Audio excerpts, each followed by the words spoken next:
We're going on an adventure.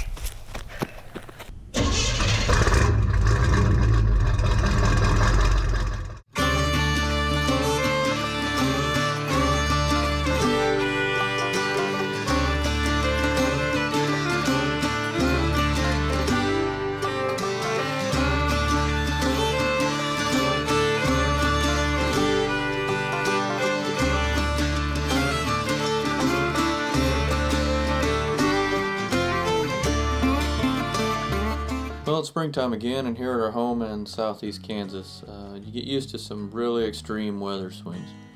Well, you never really get used to them, you just come to accept them. We noticed a couple 70-degree days on the forecast, so we decided to hit the back roads for a quick overnighter. The route we took here is what we call the Bison Loop. It's 120 miles of dirt roads and blacktop that take you along old ranches and cow towns and lakes and rivers, and you'll see bison and wild horses. We built this route using Gaia GPS, and I'll include a link below this video so you can check it out for yourself. It's got all the information with it if you ever want to make this trip yourself. Hopefully after tagging along here, you'll walk away with a new appreciation of what the Heartland just has to offer for all those who enjoy the outdoors.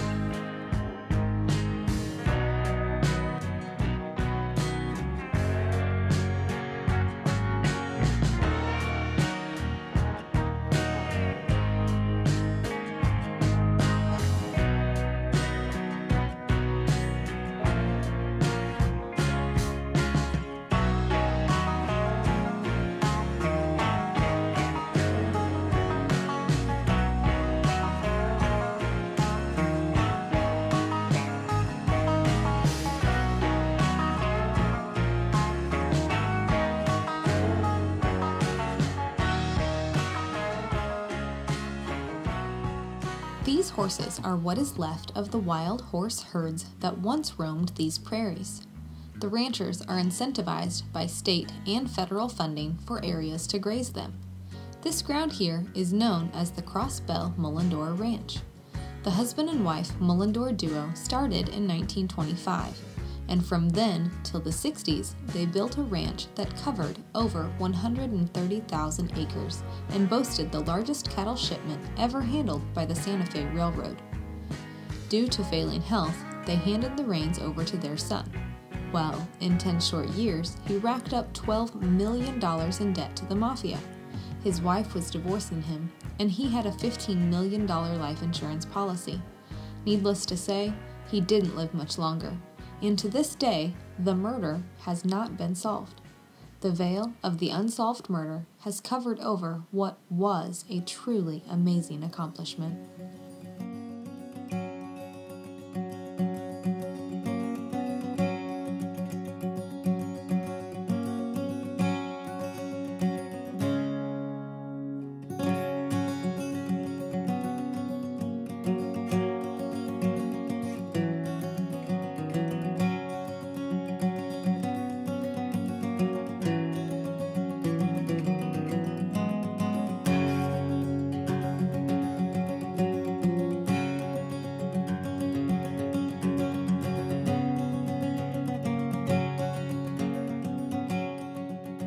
As you roll through the gate leading into the open ranches of the Tallgrass Prairie Preserve, you are met with a reminder about the danger that these slow-roaming beasts of a bygone era actually possess.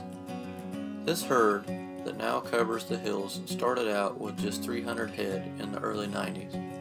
The herd has now managed to maintain a number of 2,500. The preserve was once the Barnard Ranch and consisted of 100,000 acres.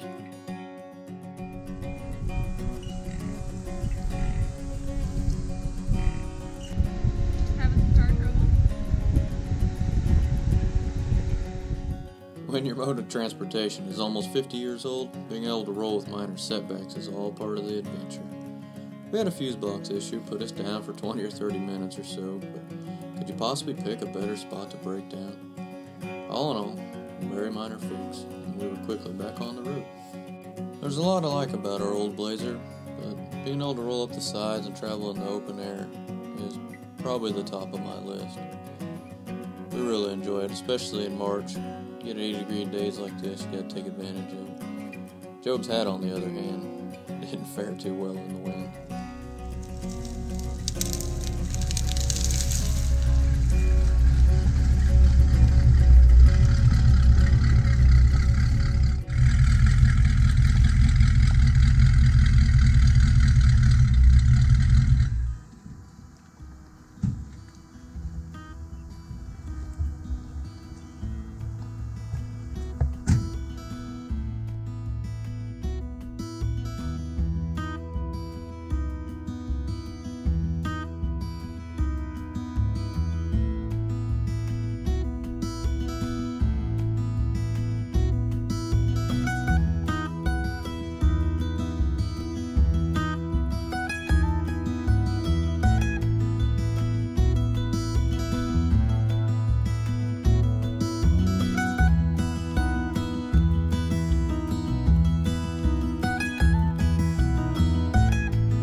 Even though it was an eventful night with not much sleep, waking up to the beauty that God created was completely worth it.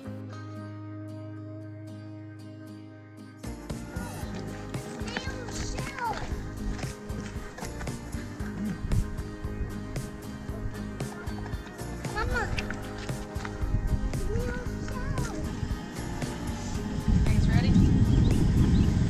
I hope so.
These are the remnants of what used to be the booming cattle town of Elgin, Kansas.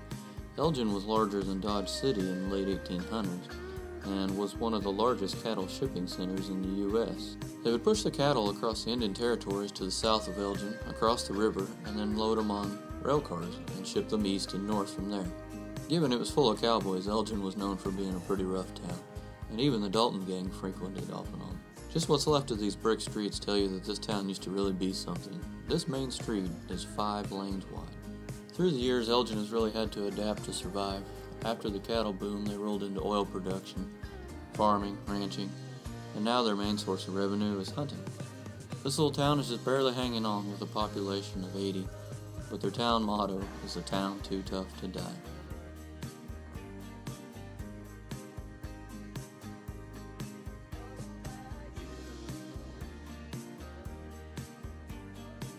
Something that this little town of Caney offers that we still enjoy is the old downtown where Main Street is still a thing. We enjoy visiting all the little shops and their eclectic selections.